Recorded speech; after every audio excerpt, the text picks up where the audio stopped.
couldn't even beat a motley group of gnomes.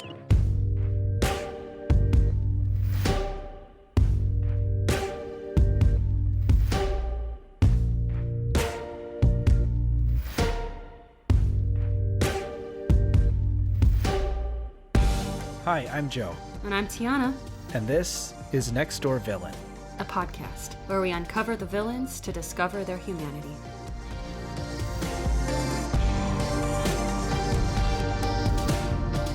Hello everyone, welcome back to Next Door Villain! Hey, we're excited that you are here and listening to this episode, which is all about the sorceress of Castle Grayskull. Yes, the amazing, who I think is a sorcerer, not a sorceress. I don't think sorceress is a gendered term. I think it refers to any sorcerer. Well, I'll let that slide just because I think we should just get rid of gendered terms anyway. But I think it's sorcerer. I don't know. We'll have to look this up later. Okay. Anywho, yes, we're going to talk about the amazing sorceress Skeletor from the Masters of the Universe. Our favorite skull-like villain. Villain. Yeah, I think I would say that's accurate. I can't think of any other skull-based villains. Me neither. Off the top of my head. I know, he's the best one out there. Oh, you know what? Who was that Nicolas Cage, the fire guy in that movie? He had a skull. Oh. Well, regardless, obviously not as important. No, not nearly as memorable as Skeletor, who is fun and sassy, buff. Yes, he is very ripped. So I just started watching He-Man before we recorded this episode. But I promise, I've done a lot of research and watched a lot of episodes, and I am developing quite a connection to Skeletor and, learning about him and all of the other characters on that show. And I was like, why is Skeletor so buff? And damn, everyone is ripped. And then all the women have very perfect hourglass shaped bodies. And it was very 1989 depiction of beauty. Yeah. And I was, damn, have to work out your entire fucking life. Yeah, he is surprisingly ripped for someone who doesn't need to be, considering that he is an all-powerful sorcerer. He doesn't even do that much physical stuff. I mean, no. I guess a good amount, but it's more bossing around other people to do it and then using magic. Yeah, he must work out behind the scenes. Gotta be buff to get into Grayskull. Well, this is a show that I actually don't think I watched a ton of it when I was growing up. I may be just a little bit too young to have been watching the cartoon when I was a kid. But for some reason, Skeletor really stuck out to me. He's someone that I remember very clearly, even though I don't really remember the series as a whole. And I think that's because that's a testament to how interesting and captivating of a villain he was. But like me, I think a lot of our listeners might need a refresher on Skeletor, because this is a complicated universe that they live in. And for a children's television series, it was pretty complex. It was, and they have all these awesome names, and I'm like, how do you remember who is who? And why the fuck is that guy's name Man-at-Arms? What does that even mean? So many questions. Yep. And we are going to attempt to condense all of that complicated information into an improvised 30-second introduction to Skeletor, like we always do. And for fun, if you want, you can go on our Twitter or Instagram after listening to this episode and vote on which one of us you think did a better job. Usually that's Tiana. She usually wins the vote. But it's just because I have more friends than you. Oh. Just kidding. I'm totally kidding. No, the reason is because I think I posted on my story. That was like a Skeletor insult. I'm feeling it. I'm feeling the... Well, if you're so confident, maybe you should go first. Okay. All right. 3, 2, 1, go. I am Skeletor, evil lord of destruction, and the person who wants to capture Grayskull. These are my henchmen, who I think are a lot of bogus idiots who can't even follow orders correctly or really know what the heck I'm talking about. My fabulous powers are telepathy. And being very awesome and insulting people. Time's up. Interesting take. An artistic take. Yeah. All right. 3, 2, 1, go. Okay, Skeletor is an all-powerful sorceress who who wants to take over the castle Grayskull because it has all these special powers that he wants to take over so that he can control the universe. And his mortal enemy is He-Man, who's the only other person apparently in the universe who is as powerful as he is. And he doesn't have a face because it was burned off with acid. And then some other powerful sorcerer saved his life, but left him with just a skull for a head. Nice.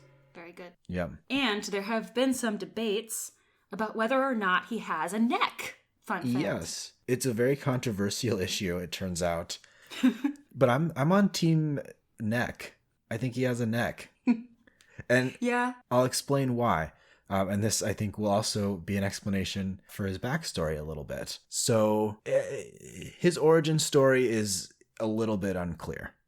We get bits and pieces of it from different depictions of him. So there was the television series that people know him most from, and then there were some other series and movies made throughout the years. But the basic idea of his origin is that he was originally this dude named Keldor, who was the brother of King Randor, and King Randor is He-Man's father.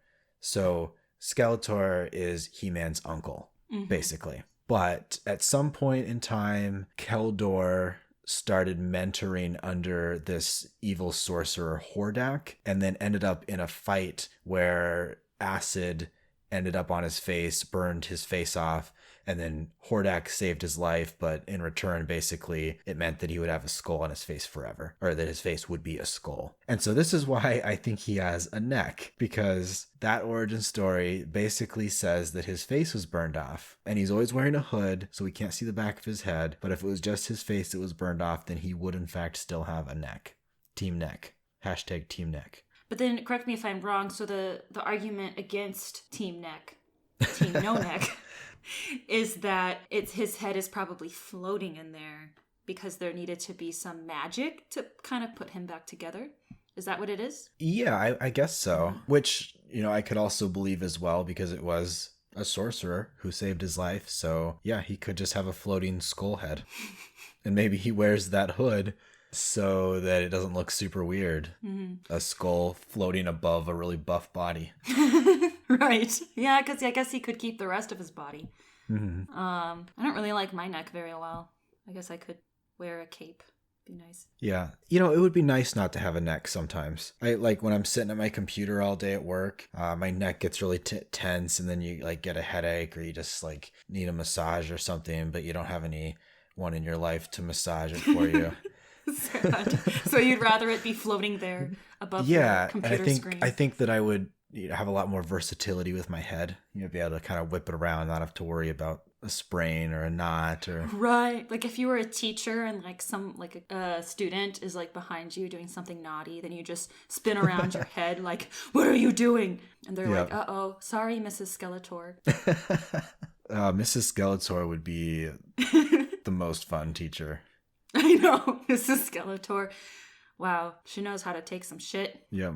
Okay, so the rest of the Skeletor story is that he is trying to take over the Castle Grayskull where He-Man lives, because the Castle Grayskull has some sort of power and he wants to possess that power so that he can apparently be a master of the universe. He may have he never really reveals what his master plan is. It's not clear what his goals are, but yeah, he's trying to take Castle Grayskull. And it was never clear. What are you gonna do after you take it? And so he does all of these weird strategic tricks with his henchmen, and then tries to kind of manipulate other people, who is on He-Man's side, to try and get what he wants, and freezes the royal family in order to try and get into Castle Grayskull. I guess if he's a master of the universe, then maybe that means that he would take over Eternea as well. I don't think he really likes that place a whole bunch. He really doesn't like the royal family a whole lot. Definitely doesn't like He-Man because he keeps stopping him from doing it. After his failed attempt doing whichever trick he has under his sleeve, he just kind of is defeated and walks away. And he's never really arrested or killed. He just says, bye-bye. Be back tomorrow. And then it's kind of like, I noticed in the episodes, it's kind of a regular thing, like a regular day-to-day life, in that the Masters of the Universe just kind of know that he's going to appear sometime. And so it's like your daily activity is fighting Skeletor. And then at the end of the day, you go to bed and you wake up and you do it again. Yep. And that's your purpose in life. Yeah. And you learn a nice lesson. Right, that too. Every day. A new lesson. That really struck me about the television series, going back and rewatching it, is at the end of every episode, just in case you didn't understand the message, one of the characters would come on screen and lecture you for like 2 minutes. Mm-hmm. So there's some backstory. The other thing is that I kept thinking that because he was mentored by Hordak, that maybe he influenced him to be evil. Because he saved him, but then kind of Hordak's goal is to also create destruction. So I thought, I guess it's very possible to be heavily influenced by your mentor. Yeah. But then I guess it's also commonplace to betray them eventually so that you can be more powerful. Yeah. I don't know. So it's difficult to kind of grasp Skeletor's motivations because we don't really have some key points in his backstory. Like, we know that he was the brother of King Randor and that then he started mentoring under the evil Hordak. But we don't know how he started mentoring under Hordak. Did Hordak come and seduce him with the power of the dark side like Palpatine influenced Anakin in Star Wars? Or was he just kind of a bad kid who went and got himself into some bad stuff? We don't really know. But somehow he ended up working for Hordak. But I think we can assume that Hordak was not a positive influence on him. And for whatever reason, Skeletor or Keldor, when he was younger, probably felt like a little bit of an outcast because his brother was king. So he was probably living in the shadow of that fame. And so he was probably susceptible to outside influence, to someone who offered to give him attention and time and energy and power, because that's probably something he wasn't getting as much at home as he would have liked to. Yeah, definitely some outcast stuff happening there. Then I also remember Skeletor eventually betrays Hordak by, I'm not going to talk about the details of that, but I kind of see throughout the whole show that there's some like competition there. Who's the most evil, or who can be the most powerful, or it's kind of like you have your mentor, but then you realize that you could even be even more powerful than your mentor, and you want to wreak havoc and go against them. Another thing that is fascinating about Skeletor is that I watched parts of the 1987 live action film of Masters of the Universe, and Skeletor is looked at as even more of a darker character in that film, and it's very Star Wars-esque in some ways, where he kind of looks like Darth Vader in a weird way. So, he's hungry for power, and there's a scene where he captures He-Man, and he says, in regards to He-Man's friends and other Masters of the Universe, "Where are they? Where are your friends now? Tell me about the loneliness of good, He-Man. Is it equal to the loneliness of evil?" I think that's a really powerful, deep, emotional line. I love that line, and I think that a lot of people can really connect to it. Yeah, it was the only great thing about this very cheaply made film.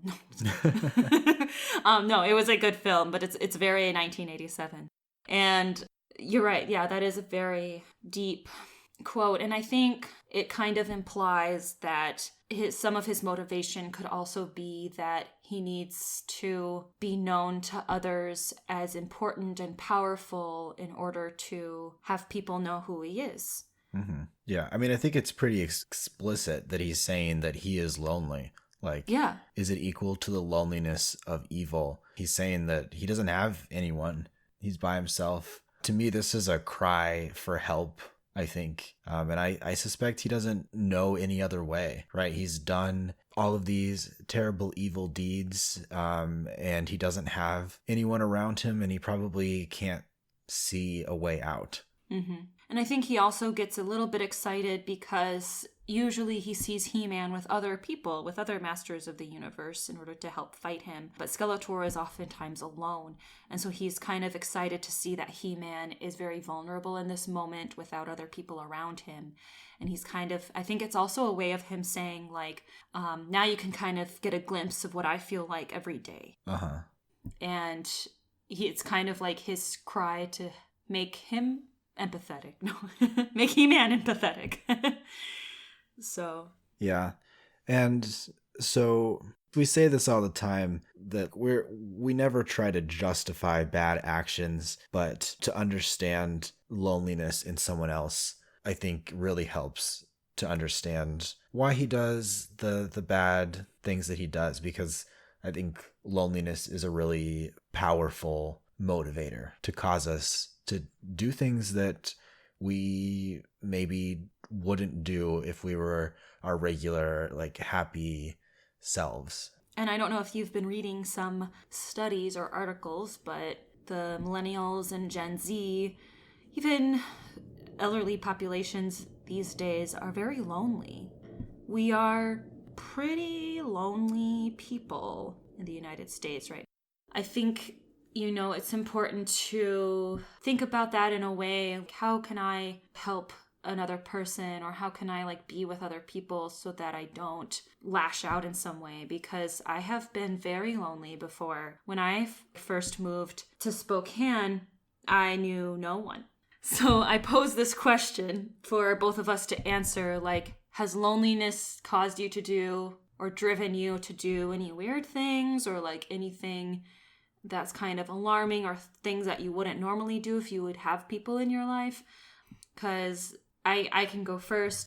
I would do this weird thing where I would talk out loud more, and I'd never really done that. I probably looked very strange. I would speak out loud, and then I would turn on the TV just to have some noise in my room. And that was probably for a span of about 6 months. But imagine if I would have been like that for many years.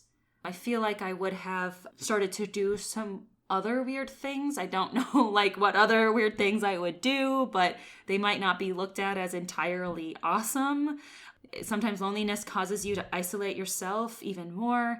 And I guess in Skeletor's situation, if he's lonely, he's going to be evil. And I guess I can picture other people maybe not being that drastic, but doing things like going to weird places alone, or self-medicating in some kind of way that are also not advisable. And so it kind of gives us a bit of a connection to why Skeletor might want to be that drastic if he's feeling lonely.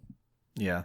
I don't know that I would say I've done anything especially weird because of being lonely, but I'm kind of in the same boat as you, where when I moved out to Maine, I didn't really know anyone out here. So I've had to kind of work really hard to make friends, which is tough for me. But I found that the more lonely I got, the more willing and able I was to overcome my anxiousness and anxiety about going out and doing things by myself. So I'm really anxious and I'm really shy. So going to an event by myself or a class or something is really scary for me. And there are times in my life where I would not do that. But I found that when I was feeling really, really lonely, that was enough of a motivator to be like, oh, if I don't go do these things, then I'm not going to make any friends, and I'm just going to be terribly unhappy. So for me, that's just evidence of how powerful loneliness can be to drive us to do things.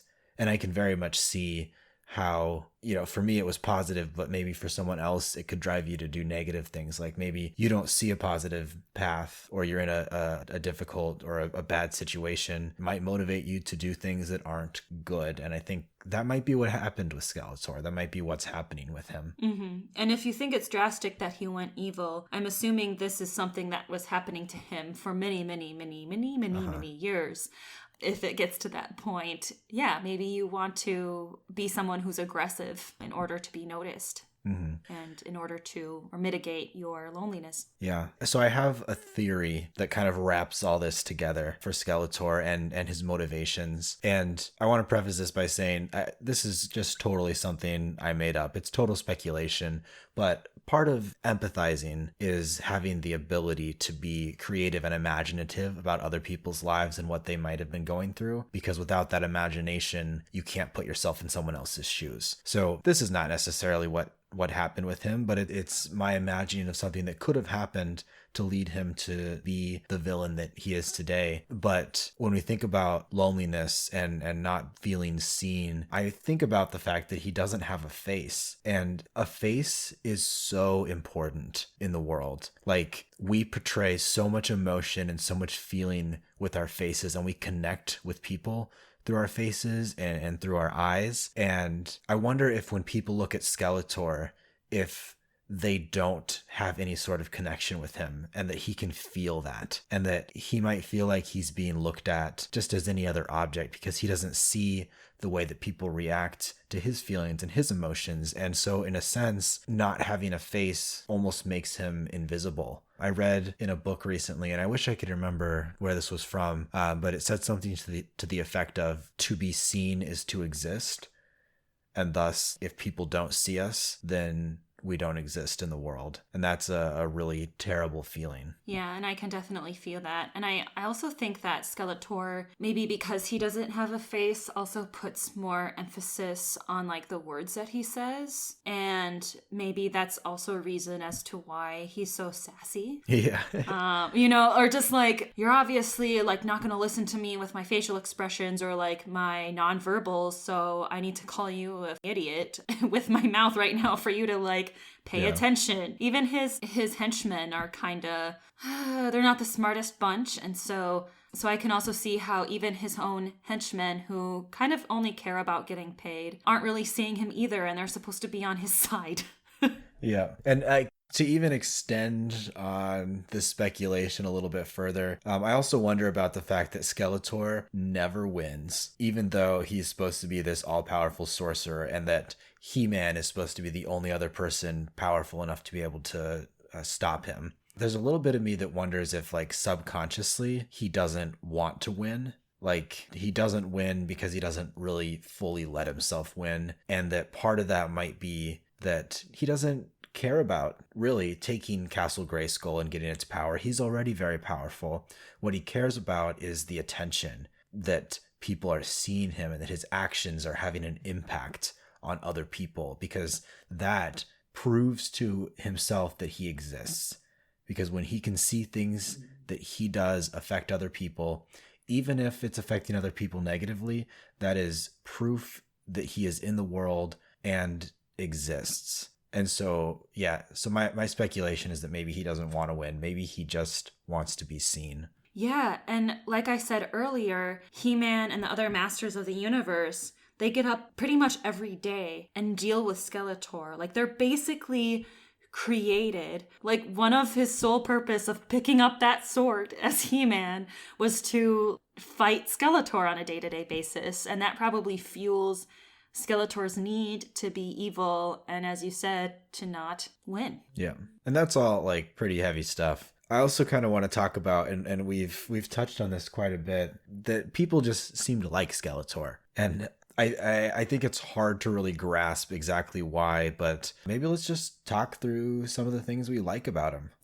Definitely. So, and as I said, I loved watching He-Man because I kept asking, where is Skeletor? Like, I want to see him. And the first thing, obviously, is that he's sassy, right? We already kind of know that. We're going to talk about his insults soon, later. But to me, like, Skeletor also seemed like the quote-unquote anti-bro to me.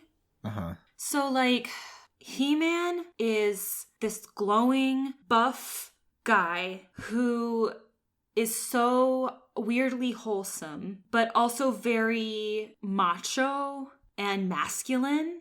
I'm not saying Skeletor isn't that, But like Skeletor is a little more interested in strategy in order to get what he wants, and then using other people to do it, and then thinking through how to do it in his mind. So although Skeletor is pretty buff too, he's focused more on strategy. And so I kind of pictured these two people, like one guy is like, I am He-Man, and I can move rocks really big.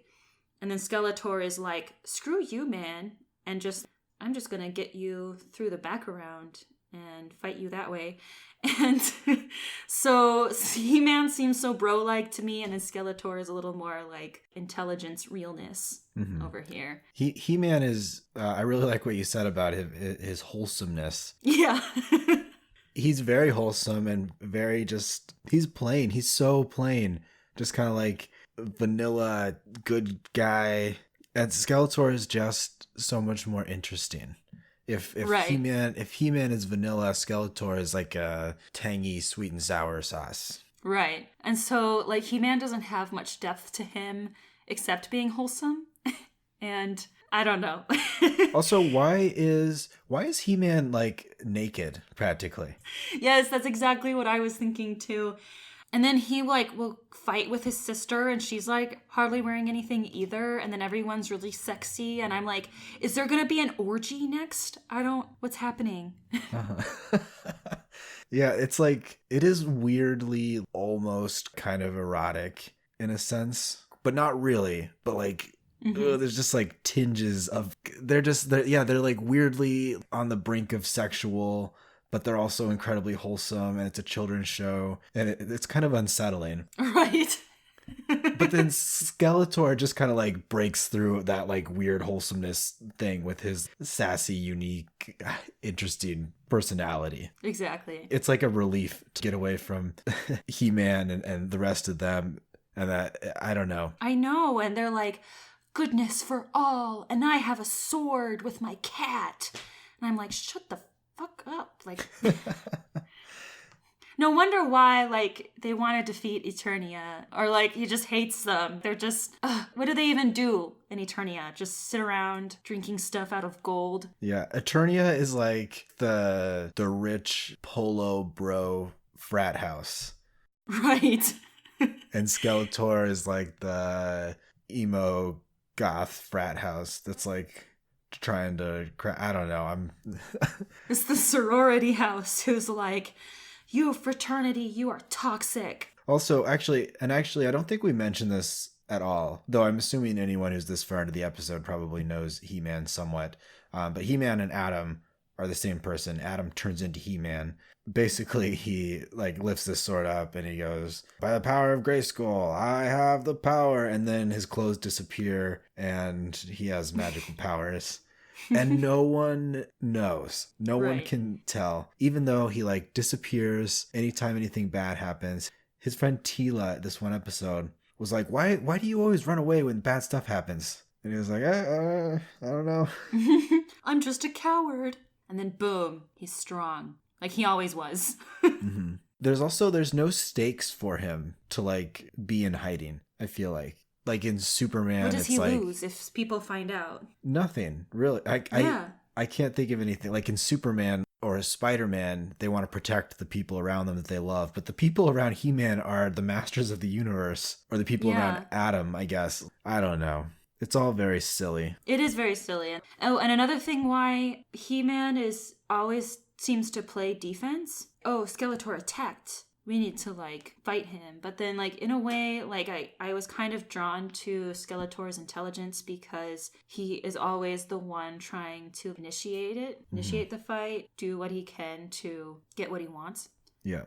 Like if you were He-Man, you would probably think to yourself, maybe I should play offense every now and again, go attack Skeletor. But I don't think he ever really does that. Or at least I haven't seen an episode like that. Right. He just seems kind of lazy that way. Mm-hmm.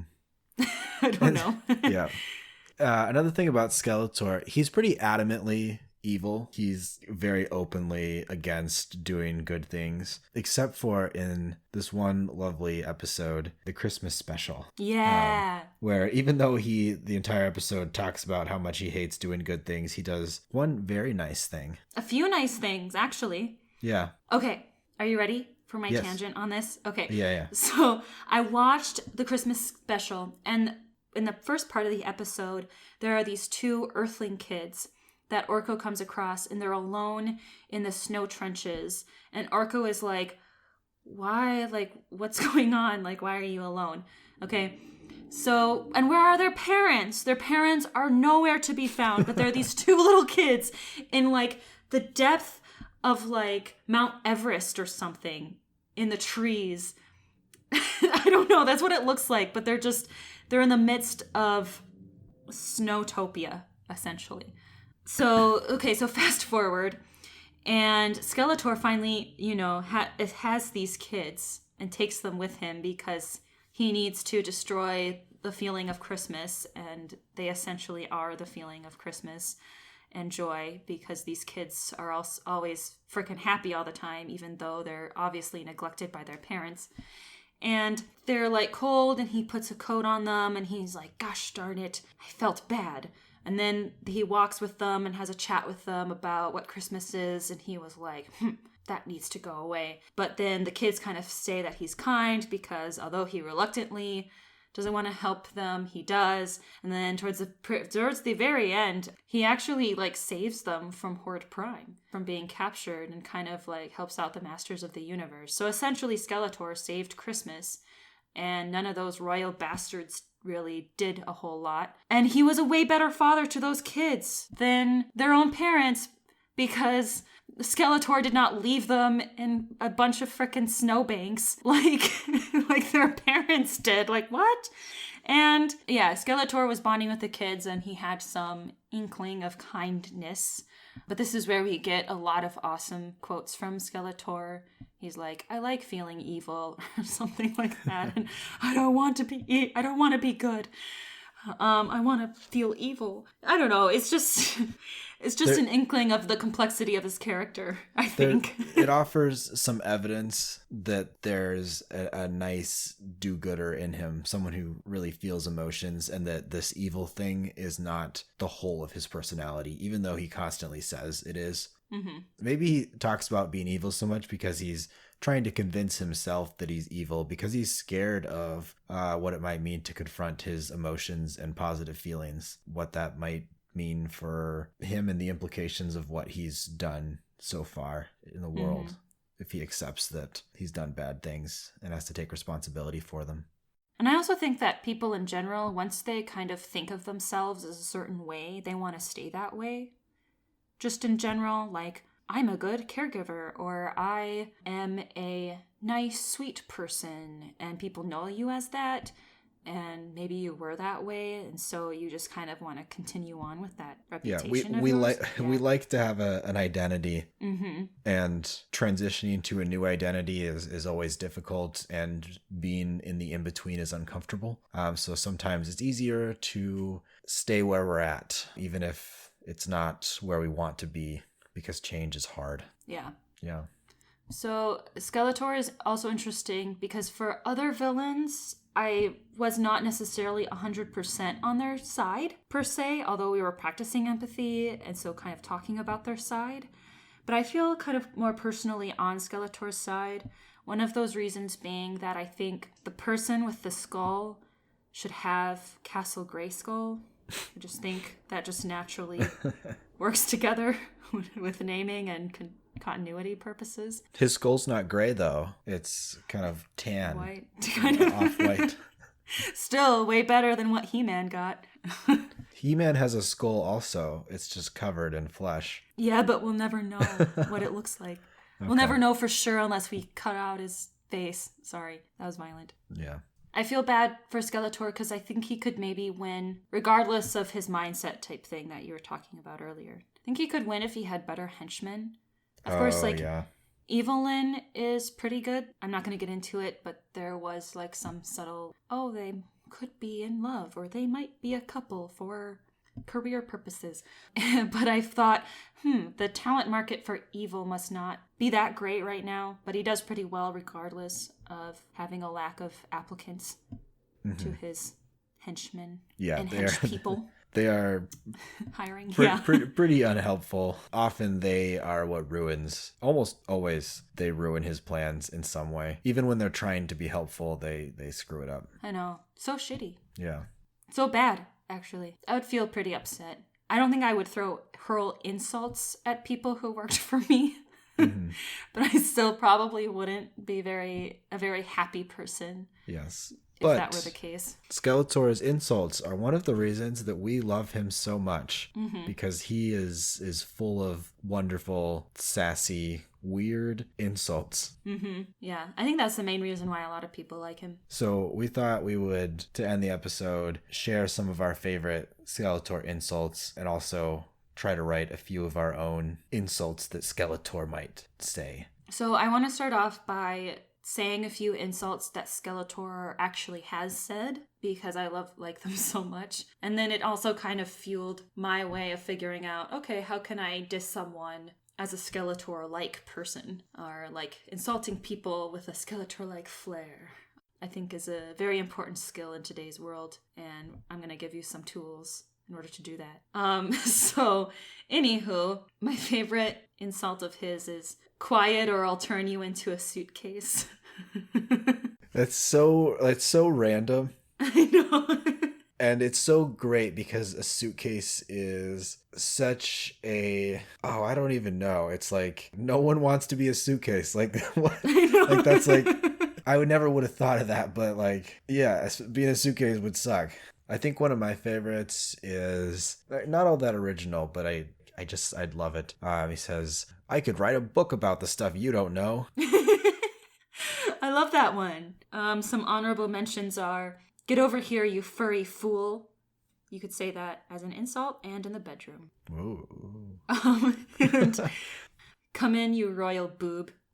Because he calls King Randor a royal boob. I love when he calls people royal boobs. I know. Like, you regime. You dumb regime. Eternea. A bunch of royal boobs. Don't know what the heck they're doing. Do you have any other Skeletor insults that you would like to share? No. So we're going to share some of our insults that we created with Skeletor in mind to diss people, kind of like Skeletor. I think you wrote a lot more than I did, so you should start. I did. Some of these I think are good, some of them not, but we'll see. We only know based on how the audience reacts. Okay, the first one is, shut up or I'll blast you off to Eternea with your pants hanging down for eternity. You're not going to do it in a Skeletor voice? How the hell do you do a Skeletor voice? You do it. Okay, so this is one of my insults. Okay. I don't know, I've never really done a Skeletor voice, so I don't know if this will be any good. The zoo called. They want their buffoon back. Nice! Okay, I like that. My next one is, you're so stupid that He-Man would just let you into Castle Grayskull. Okay, it's a good one, but it was a bit of a thinker. I know. And then, but then it goes ... knowing even that wouldn't cure your stupidity. Wah, wah, wah. Yeah, I don't know. It was all right, but I didn't love it. And you also didn't do a Skeletor voice. I know. I don't know how to do it. I was hoping that if I were to insult people like this, I could just be myself, but like Skeletor. Okay, the next one is, having a bunch of skin obviously slows you down. Nice.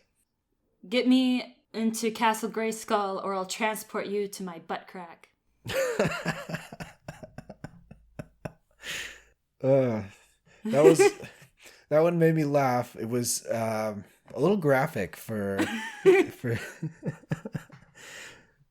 Skeletor even maybe, but right. But I did enjoy it. You imbecile! You sound like you could be King Randor's bastard child. Oh. Because he doesn't like royalty. I don't know. Yeah. That was kind of mean. I guess that's the point, right? But right. Let me clear my head and think of how to get rid of you. That's something he would say, although it doesn't clap as hard. Yeah, not a big clap there. No. Okay, I got another one. Yeah. Okay, one more. Okay. Are you a physician's desk reference? No? Then why are you so thick? I don't understand the definition of thick. in that sentence? Dumb. Oh. In today's day and age, thick means something else. No, it doesn't. Like, It does? no, you're like, you're so thick. Like, that's like, you're so stupid. Really? Yeah. I would have thought thick could mean, for sure, thick means you've got a nice booty. Oh. Why?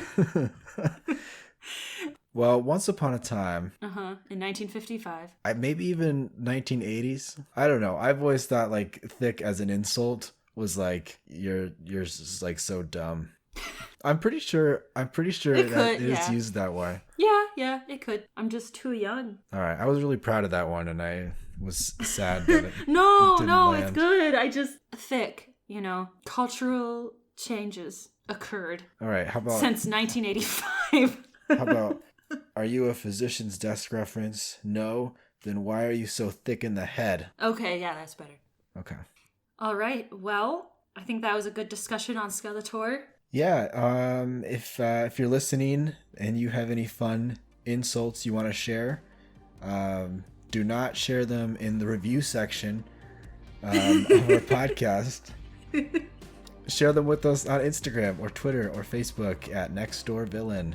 And you could even record yourself and try to sound like Skeletor, like Joe. Yeah. Even though I did not the best impression. No, that was good. So yeah, follow us on Instagram, Facebook, Twitter, wherever. We like to be pretty active on all of those. And if you're really cool, you could get into our secret Facebook group. Our secret private Facebook group. That's like also publicly available if you search for Next Door Villain. Yes. This episode was produced, written, recorded, the whole shebang by us, Joe Anderson and Tiana Hennings. And yes, please leave us a review, as that is very, very helpful for us. Yes, love those reviews. All right. Have a great day.